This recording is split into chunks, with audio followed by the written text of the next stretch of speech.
Good morning, good afternoon, or good evening, and thank you for listening to the Sales for the Nigerian Wedding Industry podcast. I'm your host, Abuja based event and wedding photographer, Tavishima Ayede. Now, if I remember correctly, I think over the last two or three recordings, we've looked into what simple sales situations are and what complex sales situations are, and how they are different according to whether you're dealing with a commodity or you have a simple subject matter, the number of parties involved, whether they're relatively few, two or three, or you're dealing with a whole bunch of people, 15 to 20. And if they're based, if you're dealing with low priced items and whether long term relationships are desirable or not. So, those are the key factors that we looked at as distinguishing characteristics between sales and situations. And I believe we wrapped up the conversation by trying to figure out if in the wedding and the event space, if we're dealing with simple sales or complex sales situations, because they have implications for how we price our products or services and how we negotiate at the end of the day. And forgive me if the examples that I gave, that's using wedding planning and the florist and all of that, forgive me if the examples were not how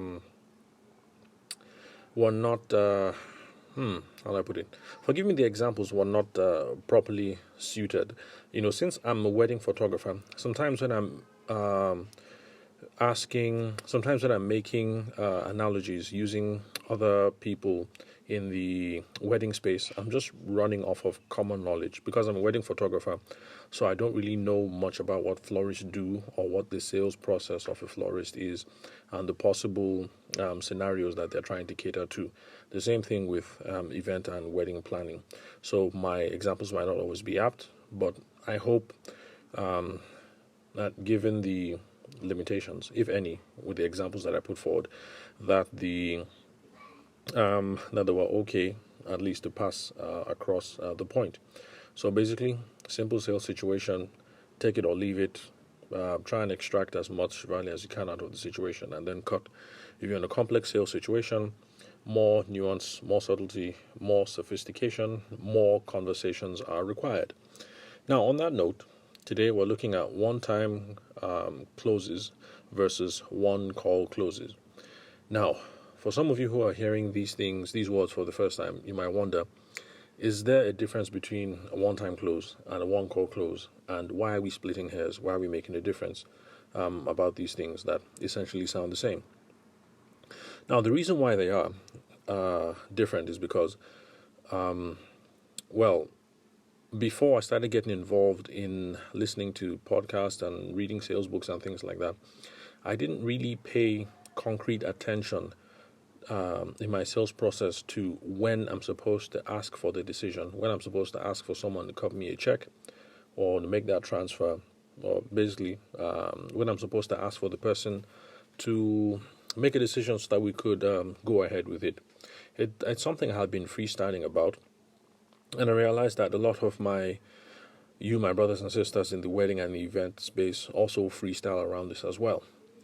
Now, freestyling, I think, is a sin. You should have a process around your sales, but there are people who commit an even bigger sin, and I think wedding photographers and videographers are they are the ones who commit this sin the most. Maybe some other professionals do, but I guess I hang around mostly with wedding photographers, videographers, and wedding planners in that particular order, maybe then makeup artists. So I have noticed this failing more in photographers and videographers. And the sin here is that there are a lot of people who, each time they approach the client, they want to close the sale right now. The person comes to the bridal expo. Okay, so we're in February now. So the next expo that should hold, if it does, should be the bridal experience. That's the one organized by Brides and Babies at their Abuja flagship store. So, assuming that goes ahead, there are some photographers who actually go there assuming that it's possible to meet someone there, especially when they don't know you for the first time, and then you close the deal. Basically, they make a transfer, 100K, 250K to secure your services. Now, that does happen but it doesn't happen all the time. And I think that is at the heart of what this distinction is between a one-time close and a one-call close. Now, what the wedding photographer or videographer is trying to do in that situation is to make a one-time call, sorry, a one-time close.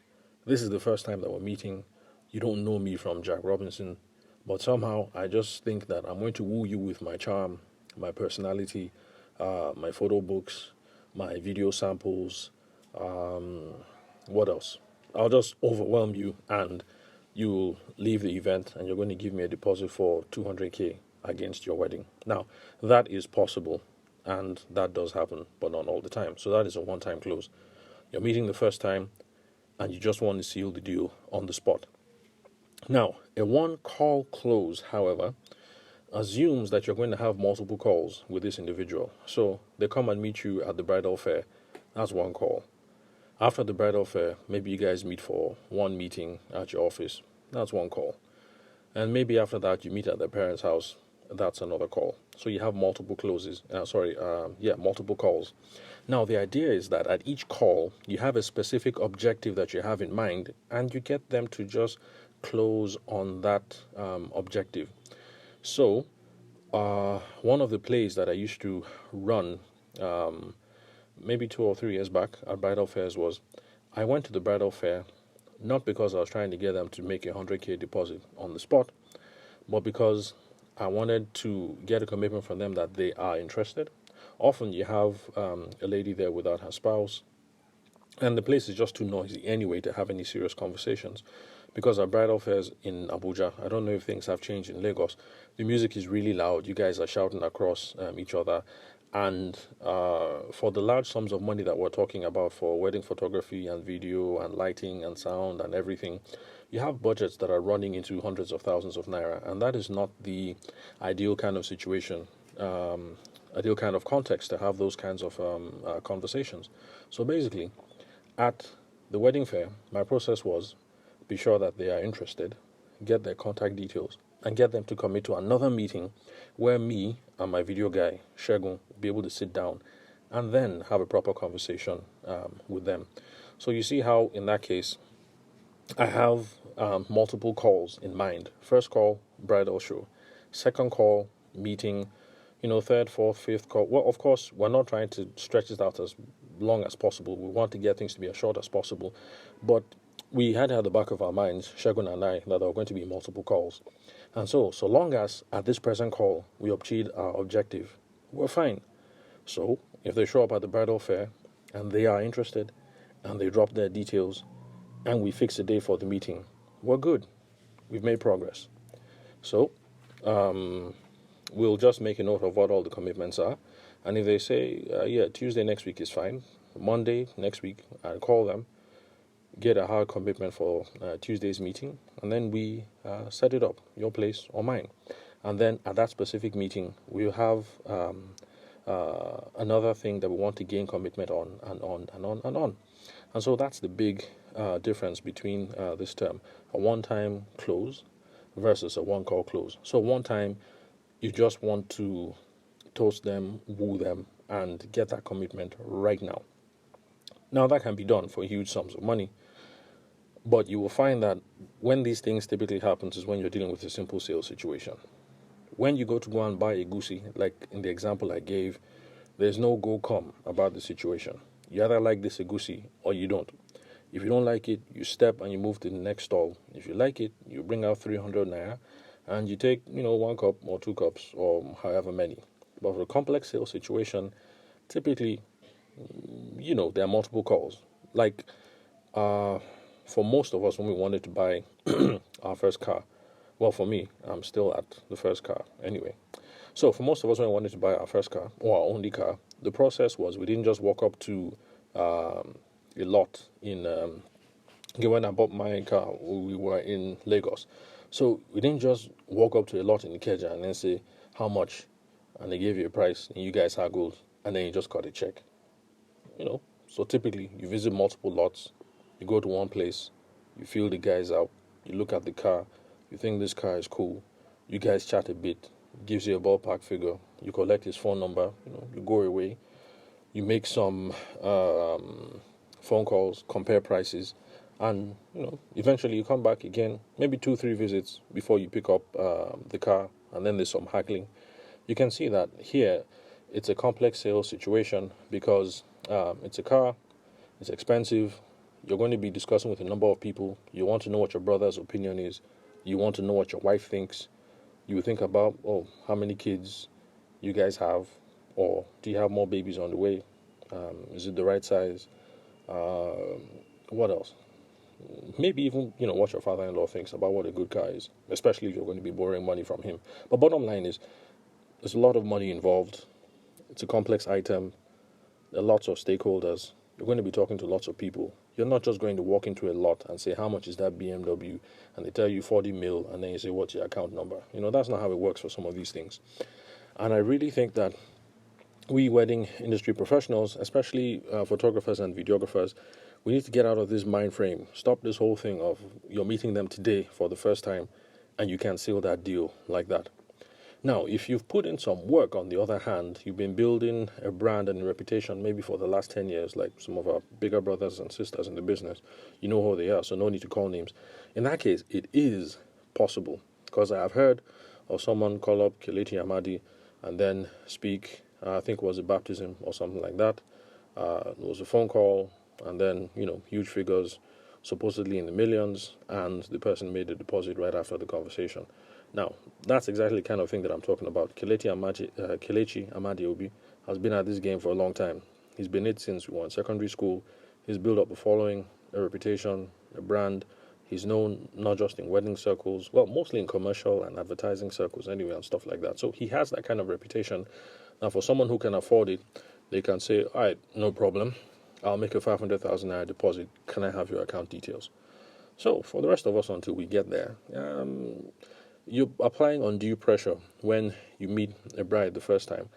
And this is really bad of a sin, because you will find that often the photographer or videographer is a guy.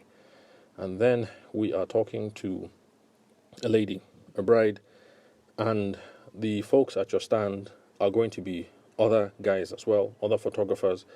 It just doesn't, I don't know how to put this, the vibe doesn't come across very nice when a lady approaches your stall and then 4 guys are really driving in her for the clothes, and they want her to say yes on the spot, or make a deposit for 100k, or for her to commit to making a deposit for 100k within the next week or whatever. So in the wedding and event space, let's have a one call close kind of mentality. In this situation, what is the reasonable commitment that we can expect to get out of this? And let's aim for that. We make that small incremental gain, and we're good. Make the small incremental gain and then move on, and leave the one-time closes, that big ask. Leave it to when you're in simple sales situations, or when you're dealing with such a high net worth individual that money is not a problem or whatever, that for them it is not a simple sale at all. Even if your bill for wedding photography happens to be 150, maybe even if your bill happens to be 500 or 600k or whatever. So that's the idea basically between a one-time close versus a one call close. So it's my opinion that in the wedding space, a lot of the closing that we're going to do will have to be done by making micro commitments in time. So meet them at the wedding fair, get a small commitment. They meet you at your office, you get a small commitment. What else? You meet at their parents' house, you get another small commitment. And that's how we move it along until we collect the check, and then they make the transfer. So that's how I believe we should do it. Well, of course, if any of you have a different opinion about that, and you reach out, I'm easy to find because my contact details are all over on the podcast and also on the web. Then, shoot me a message, and I would like to have a conversation with you, and we can talk things out, how you handle your own sales process. And, of course, it would be nice further to have here on the podcast so that we can see different perspectives on that. All right, so I think this is all we have today on the one-time call versus the one-time close versus the one call close. Let's see. So on the next, let me have a look at my notes. What I have lined up. Okay, let's see. Okay, I think next we're going to be looking into the question of whether you should apply pressure in sales or not, and I guess it would make sense that we should move on to that, especially since I mentioned that in that uncanny situation where you are trying to go for the one-time close, you want that babe to commit to you guys immediately. It's a high-pressure situation. Music is loud, lots of stimulus, and then you have these four guys, and all of them are bearing down on you, saying, this is the wedding photographer, we're the crew for you. How soon are you ready to make a deposit? So we'll move into that next. So thank you for listening to the Sales for the Nigerian Wedding Industry podcast. I'm your host, Abuja-based event and wedding photographer, Tavishima Ayede. Thank you for your time and attention. I'll catch you guys on the next episode.